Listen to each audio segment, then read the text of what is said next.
Halo geng, kembali lagi ke konten Alur Cerita Dimas. Kali ini kita akan menyaksikan serial yang berjudul Alice in Borderland season kedua dan episode ke-8. Langsung aja kita cus. Episode ke-8 ini dimulai dari Ratu Hati yang memberitahukan permainannya, yaitu permainan kroket, ataupun bisa disebut dengan biliar rumput. Permainannya hanya menemani Ratu bermain kroket selama 3 babak. Kalah dan menang dalam permainan ini tidak masalah. Yang terpenting adalah menyelesaikan 3 babak ini tanpa mundur. Ratu Hati dan Arisu pun nampak mulai memainkan permainan tersebut, di mana babak pertama dimenangkan oleh sang ratu. Dan set kedua pun dimulai. Usagi merasa bahwa Ratu Hati hanya mengulur-ngulur waktu dan hanya bersenang-senang. Arisu yang melihat luka Usagi yang semakin parah memutuskan untuk cepat menyelesaikan permainannya. Akhirnya Arisu pun memenangkan game yang kedua.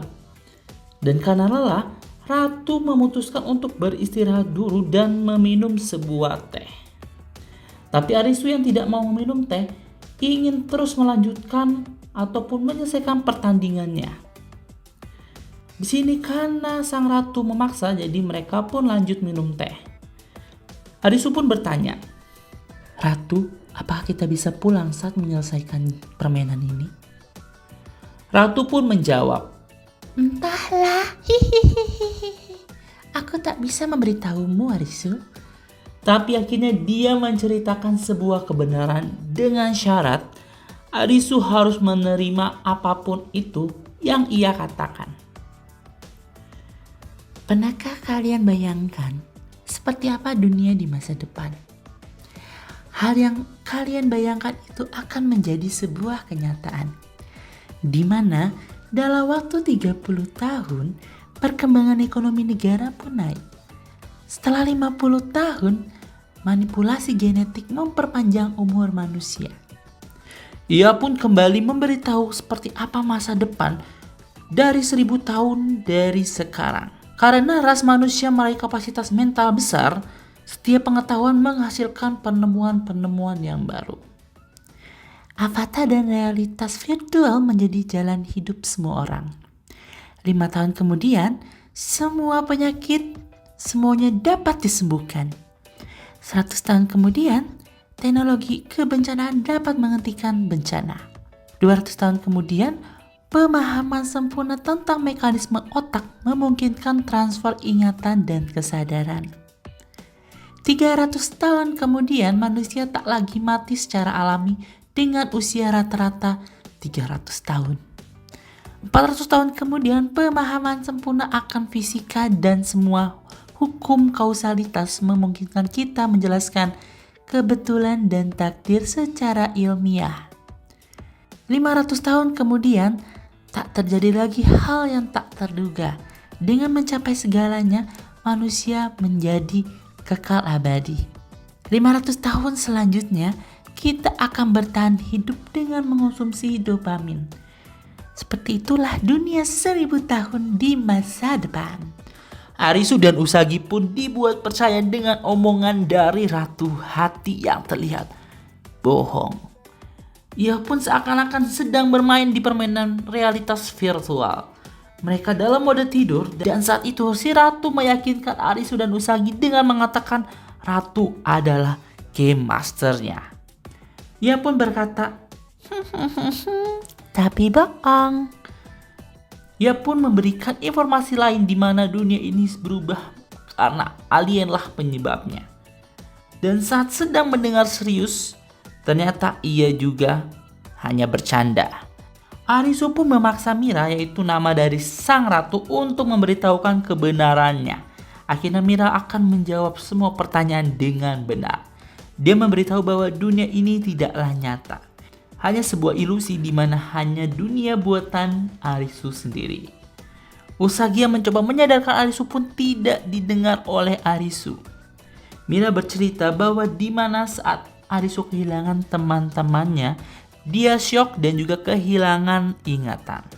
Tiba-tiba tempatnya pun berpindah di sebuah ruang psikiater. Arisu pun kembali mengingat temannya dan Usagi pun menjadi pasien di tempat itu. Mira pun menceritakan kisah dari kembang api yang dilihat sebelum kejadian. Jadi saat mereka bertiga berjalan, kedua teman Arisu tertabrak mobil dan menyisakan Arisu seorang diri. Arisu pun menyalahkan dirinya sendiri. Di sini Usagi langsung masuk ke ruangan untuk menyadarkan Arisu yang sedang depresi. Mira pun berkata, Jadi, Arisu, jika kau bisa mengonfirmasikan keinginanmu untuk mundur, permainan pun akan berakhir.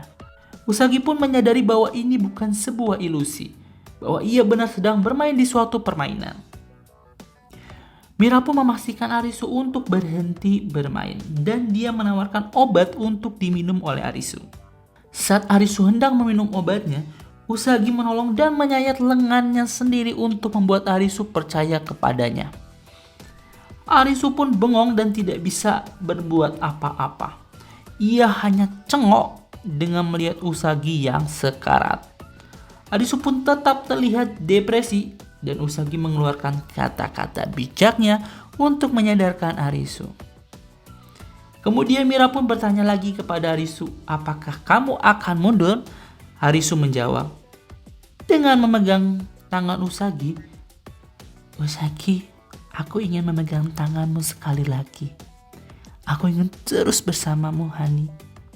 Dan Usagi pun menjawab, Iya, aku juga sama. Arisu pun berhasil untuk bangkit kembali.